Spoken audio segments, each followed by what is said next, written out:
अस्सलाम वालेकुम everyone, hope you all are doing well and welcome back to the channel once again. So उम्मीद करता हूँ कि आप सब लोग खैरियत से होंगे।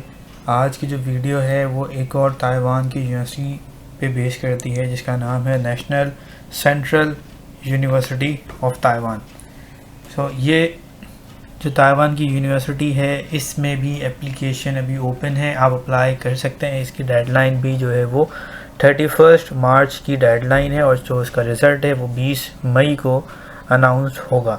इसमें कोई एप्लीकेशन फ़ीस नहीं है, ठीक है, तो आप जो है वो अप्लाई कर सकते हैं। इसमें कौन कौन से प्रोग्राम्स अवेलेबल हैं, क्या स्कॉलरशिप है, अब एप्लीकेशन अप्लाई करने का क्या प्रोसीजर है, वो सब अभी हम इस वीडियो में देखेंगे। तो वीडियो को एंड तक देखिएगा ताकि जो है वो कोई भी प्रॉब्लम ना आए आपको अप्लाई करते वक्त। सबसे पहले अगर आप चैनल पर नए हैं तो चैनल को लाइक, सब्सक्राइब और शेयर ज़रूर कर दीजिएगा ताकि और लोगों को इससे फ़ायदा हो सके। चलते हैं वीडियो की तरफ। सबसे पहले आपने आना है नेशनल सेंट्रल यूनिवर्सिटी के लिंक पे, जो ऑफिशियल लिंक है उस पर आना है। मैंने ऑलरेडी यहाँ पे जो है वो ओपन किया हुआ है, ये आपको वीडियो के डिस्क्रिप्शन में भी मिल जाएगा, आप वहाँ पे क्लिक करके भी जा सकते हैं, ठीक है। तो आपके पास ये पेज आ जाएगा। इस पेज के बाद आप थोड़ा सा स्क्रॉल डाउन करेंगे तो यहाँ पे उसकी डिटेल्स आ जाएंगी सारी, ठीक है। जहाँ पे एडमिशन से रिलेटेड चीज़ें हैं, यहाँ पे लिखा हुआ है कि जो फॉल के जो इनटेक है वो स्टार्ट है, ओपन है उसकी एप्लीकेशन। तो आप इस पर क्लिक करके भी इसकी डिटेल्स को पढ़ सकते हैं। यहाँ पे और भी प्रोग्राम्स हैं, यानी कि डुअल डिग्री प्रोग्राम भी है और डिग्री प्रोग्राम भी जो सेपरेट आप अलग से करते हैं। तो दोनों के बारे में अगर आप पढ़ना चाहें तो यहाँ से क्लिक करके इस पर इसको रीड आउट कर सकते हैं, ठीक हो गया।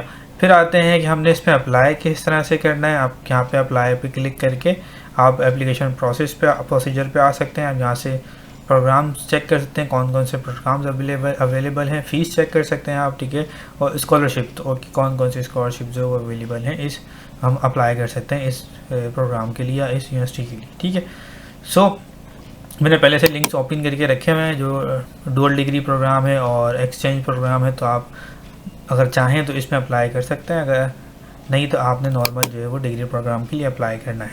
तो अब प्रोग्राम्स इसमें कौन कौन से अवेलेबल हैं मैंने उसका सेक्शन पहले से ओपन किया हुआ है, ठीक है। यहाँ पे इन्होंने जो है वो बताया हुआ है। सो यहाँ पे जो है वो उससे रिलेटेड प्रोग्राम सारे अवेलेबल हैं, ठीक है। पीएचडी, बैचलर और मास्टर तीनों के लिए ये जो है वो एप्लीकेशन ओपन है, तो आप अप्लाई कर सकते हैं अपनी रेलिवेंट फील्ड और डिग्री के हिसाब से। सो यहाँ पे बताया हुआ है कि बैचलर में कौन से प्रोग्राम इस फील्ड के अवेलेबल हैं जो कि नहीं है, मास्टर्स के यहाँ पे दिए हुए हैं और क्या कहते हैं पीएचडी के यहाँ पे मेंशन है। उनकी डिटेल्स भी यहाँ पे सारी मेंशन है, एडमिशन प्रोसीजर एक चीज़, इवन वेबसाइट वगैरह सब चीज़ें यहाँ पे मेंशन है। तो आप इस पर क्लिक करके इसकी डिटेल को अच्छे से रीड आउट कर सकते हैं। सारे प्रोग्राम्स अवेलेबल हैं, तो आपने अपने हिसाब से जो आपका रिलेवेंट प्रोग्राम है उसको देख के आपने सेलेक्ट करना है और देन रीड आउट करके आपने एप्लीकेशन अप्लाई कर देनी है, ठीक है। आपने अपना प्रोग्राम इस तरह से यहाँ पे चेक कर लेना कि अवेलेबल है या नहीं है, तीनों बैचलर, मास्टर और पीएचडी के लिए भी अगर आप अप्लाई कर रहे हैं तो। फिर आते हैं सेक्शन जो है वो अप्लाई एप्लीकेशन सेक्शन है, ठीक है। एडमिशन प्रोसीजर में आ जाएगा आपके पास। और उससे पहले यहाँ पे देखें कि इसकी जो डिटेल्स हैं वो अवेलेबल हैं कि ये जो एप्लीकेशन है वो 1 जनवरी से स्टार्ट हो चुकी है और 15 मार्च की इसकी लास्ट डेट है। उससे पहले पहले जो है वो आपने सबमिट करनी है एप्लीकेशन। सब आते हैं इस रजिस्ट्रेशन की तरफ कि अप्लाई कैसे करना है, एप्लीकेशन प्रोसेस स्टार्ट कैसे करना है। सबसे पहले तो आपने जो है वो साइन अप करना है एंड देन जो है अपना अकाउंट क्रिएट करना है। मेरा ऑलरेडी अकाउंट क्रिएट है तो हम डायरेक्ट जो है वो लॉगिन करते हैं, ठीक हो गया।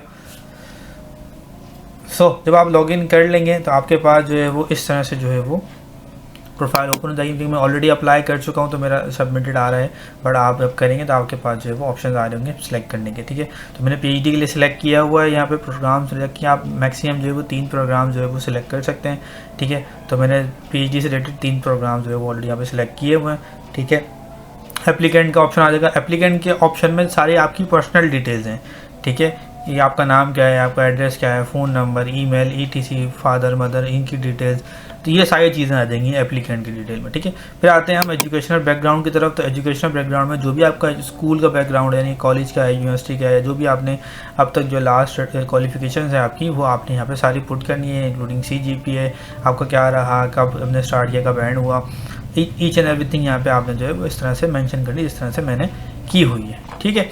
फिर आ जाते हैं लैंग्वेज प्रोफिशिएंसी की तरफ। इसमें भी आइल्स की रिक्वायरमेंट नहीं है, बट अगर आपके पास इंग्लिश प्रोफिशिएंसी लेटर है तो आप इसके थ्रू भी इसमें अप्लाई कर सकते हैं। ठीक है, अगर आपके पास चाइनीज़ लैंग्वेज आपको आती है तो आप सेलेक्ट कर सकते हैं, अदरवाइज़ आप नो पे क्लिक करके आगे प्रोसेस कर सकते हैं इसको। फिर आते हैं स्कॉलरशिप और ड्रॉम की तरफ, यानी कि आपको जो है वो इसमें स्कॉलरशिप चाहिए तो आपने इस पर टिक करना है येस पे। ठीक है, और आपको जो है वो डोमोट्री चाहिए तो आपने उस पर भी क्लिक करना है येस। तो ये वाला पार्ट जो है वो बड़े ध्यान से आपने देख के इस पर येस नो करना है। ठीक है, फिर आ जाता है सर्वे कि आपको इस स्कॉलरशिप के बारे में कहाँ से पता चला और फाइनेंस कैसे करेंगे। तो आप यहाँ पे आप अदर के ऑप्शन में लाके यहाँ पे इस यूनिवर्सिटी की जो स्कॉलरशिप है उसका नाम यहाँ पे मेंशन कर सकते हैं। ठीक है, ये सिंपल सा प्रोसेस है इसका अप्लाई करने का। ठीक है, ये हो गया। जब आप इसको सबमिट कर देंगे, कंफर्म कर देंगे, फिर आपको ये नेक्स्ट स्टेप पे ले जाएगा जो कि है ये वाला। ठीक है, यहाँ पे जो आपने 3 प्रोग्राम सेलेक्ट किए होंगे वो यहाँ पे आपको शो होने लगेंगे। ठीक है, और उसके बाद फिर आपके जो है वो रेफरेंस आ जाएंगे, यानी कि जो भी आपने रेफरेंस यूज़ किए हैं वो रेफरेंस आ जाएंगे, यानी कि 2 रेफरेंस इसमें जो है वो यूज़ करने हैं आपने। जितने प्रोग्राम आपने सेलेक्ट करने हैं 1, 2 या 3, उनके लिए आपने रेफरेंसेस यूज़ करने हैं, मतलब रेफरेंस अपने सुपरवाइज़र की डिटेल जो है उनकी ईमेल वगैरह आपने यहाँ पे जो है पुट करनी है। तो उनको ईमेल जाएगी एंड देन वो कंफर्म करेंगे और वो रिकमेंडेशन लेटर अपलोड करेंगे, तो यहाँ से जो है वो अप्रूव हो जाएगा एंड देन आगे प्रोसीड हो जाएगा रिव्यू के लिए। तो ये एक इंपॉर्टेंट पार्ट है, आपने अपने सुपरवाइज़र से कॉन्टैक्ट कर लेना है। उसके बाद अपने अपने डॉक्यूमेंट अपलोड करने हैं। डॉक्यूमेंट में क्या क्या है, अब ARC आपके पास अभी नहीं होगा, आपने जो है वो आपने पासपोर्ट यहाँ पे अपलोड करना है, प्रूफ ऑफ नेशनलिटी में आपने डिग्री अपनी अपलोड करनी है। ठीक है, आपने जो है वो अपनी ट्रांसक्रिप्ट अपलोड करनी है। फाइनेंशियल स्टेटमेंट में आप अपनी बैंक स्टेटमेंट अपलोड कर सकते हैं, अगर क्योंकि मिनिमम 3000 से 5000 डॉलर्स का अमाउंट होना चाहिए, बट वो इतना चेक नहीं करते हैं। तो आप जो है वो अगर आपके पास कुछ अमाउंट है भी तो लास्ट 6 मंथ की आप बैंक स्टेटमेंट डाउनलोड करें एंड देन वो सबमिट कर दें, इतना कोई बड़ा मसला आता नहीं। फिर भी आपको लगता है तो आप अपने किसी बैंक में कोई दोस्त वगैरह को जानने वाले तो उनसे हेल्प ले सकते हैं, वो आपको इसमें हेल्प कर देंगे बैंक स्टेटमेंट बनाने में। ठीक है, फिर आते हैं ऑटोबायोग्राफी की तरफ। तो इसमें अपने बारे में आपने लिखना है, हार्डली 1 पेज का आपने ऑटोबायोग्राफी बनानी है और उसमें अपने बारे में लिखना है, आपने आप क्या करते हो, क्या किया आपने, आगे क्या प्लान है आपके।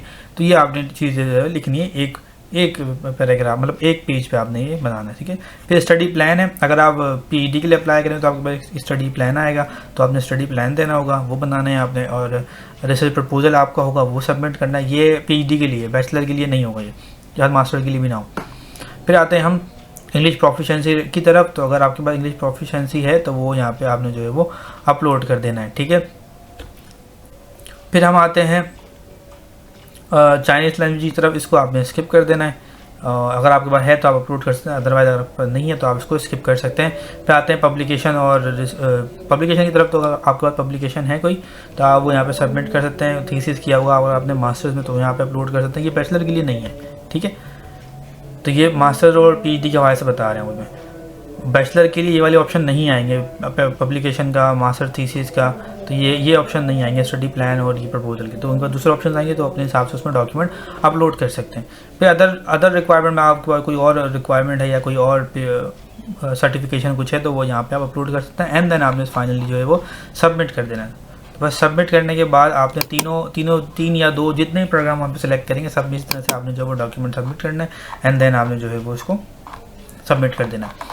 सबमिट करने के बाद आपके पास कंफर्मेशन हो जाएगी कि आपकी एप्लीकेशन जो सबमिट हो चुकी है और जो आपके सुपरवाइज़र हैं वो अप्रूव कर देंगे रिकमेंडेशन लेटर, उन पर जब ईमेल आएगी तो आपकी प्रोफाइल जो रिव्यू के लिए चली जाएगी। तो ये सिंपल सा प्रोसेस है। उम्मीद करता हूँ कि आपको ये वीडियो पसंद आएगी, आप बिल्कुल इसमें अप्लाई करें। अभी जो इनकी डेडलाइन 31 मार्च तक की है तो आपके पास टाइम है, आप जल्द से जल्द इसमें अप्लाई करें ताकि आपका सिलेक्शन जो है वो ईजी रहे। तो मिलते हैं इंशाल्लाह नेक्स्ट वीडियो में, तब तक के लिए अल्लाह हाफिज़।